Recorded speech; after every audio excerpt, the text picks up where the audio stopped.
When you think of the biggest, most unstoppable forces in the Marvel Universe, I bet one guy comes to mind. Massive dude, iconic crimson helmet, smashes through literally anything in his path. He is, for real, a juggernaut. But there is so much more to this guy than just pure power. So let's unpack the man behind the helmet. Okay, so for decades, he's been one of the main villains for the X-Men, right? And they're a team of mutants, so that's led to one of the single biggest misconceptions in all of comics. It's a question fans have been debating forever. Is he the world's most powerful mutant? So today, we're going to settle that debate once and for all and just dig into his entire story. We're going to start with that big question, then get into the family drama that started everything, find out where his powers really come from, track his wild ride from villain to hero and back again, and finally, check out his huge impact outside of the comics. All right, let's just get right to it. Juggernaut's been in the Brotherhood of Mutants. He's always fighting the X-Men. So, it's totally natural to assume he's a mutant himself, but the truth is something else entirely. Yep, you heard that right. Juggernaut is not a mutant, never has been. His powers come from a completely different place, not genetics, but ancient, powerful magic, and a really, really deep personal grudge. So, if he's not a mutant, who is he? Well, to really get the Juggernaut, you have to understand the guy inside the armor first. And to do that, we need to talk about his very, very famous stepbrother. The man's name is Cain Marko, and he started out as just a regular human.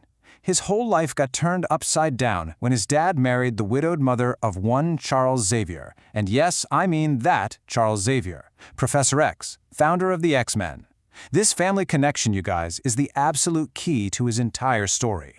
The source of all his rage goes way back, to a pretty messed up childhood. Cain's own father, Kurt, totally favored his brilliant stepson, Charles. But it was worse than that. He was abusive to Cain, both physically and emotionally. All of that created this deep, dark well of anger inside young Cain, and he took it all out on his stepbrother, bullying him all the time. This hatred right here, it becomes the fuel for everything that happens next. So we've got the motive, a whole lot of it. But where did the muscle come from? Well, the story shifts from family drama to full-on mystical adventure when Cain and Charles end up serving together in the U.S. Army during the Korean War. Here's how it all went down. Cain actually deserts his post during a firefight and stumbles across this hidden, ancient temple. It's dedicated to this crazy powerful magical being named Sidorak. Inside, he finds this giant ruby, and on an impulse, part greed, part whatever, he grabs the gem and reads the inscription on it aloud. That one move changed absolutely everything. And that's what he read. This crazy, powerful incantation that basically bound him to this godlike entity, making him Sidorak's living, breathing avatar on Earth. He wasn't just Cain Marko anymore. He was now, literally, a human juggernaut. So, what does being a human juggernaut even get you? Well, the power is just insane. His strength is completely off the charts. We're talking shattering mountains. He's got this mystical force field that makes him pretty much impossible to hurt physically. And of course, the big one, once he starts moving, nothing can stop him. Physically. But, and this is a huge but, he's got one critical weakness. His mind is totally vulnerable to psychic attacks, which is exactly why that helmet is so important. It's the only thing that protects him from telepaths, especially his stepbrother, Charles Xavier. So, you've got this immense power and a lifelong grudge. Cain's first move? Well, it's not surprising he went straight after the X-Men. But his journey hasn't just been a straight line of being the bad guy. Oh no, it's way more complicated than that. His whole career has been a total roller coaster. He starts out as this classic villain back in the 60s, basically a walking embodiment of his rage against Charles. In the 70s, he finds this weird sort of friendship with the criminal Black Tom Cassidy. By the 80s, he's such a known threat that heroes like Spider-Man have to get really clever to beat him. But then, in the 2000s, something wild happens. He actually tries to reform and joins the X-Men. It was a real shot at redemption, proving that even this unstoppable destructive force can try to change, even if, giant cosmic events sometimes drag him back to the dark side. Juggernaut's fame isn't just stuck on the comic book page. He's smashed his way into movies, TV shows, and yeah, even the wild world of internet memes.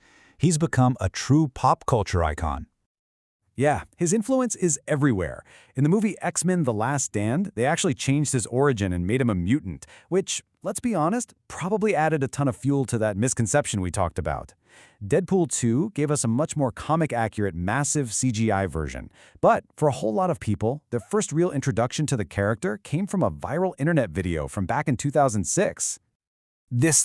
This one line from a fan-made redub of the old 90s X-Men cartoon became a legendary meme almost overnight. It just perfectly captured his whole vibe. Blunt, over-the-top, overwhelming force. It got so popular that they actually worked a version of it into the script for X-Men The Last Stand.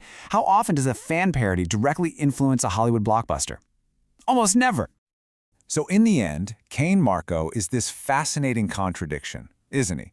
His power is absolute, a gift from some cosmic god that makes him an unstoppable force of nature.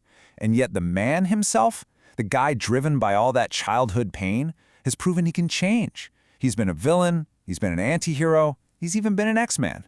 Which kind of leaves us with one last question to chew on.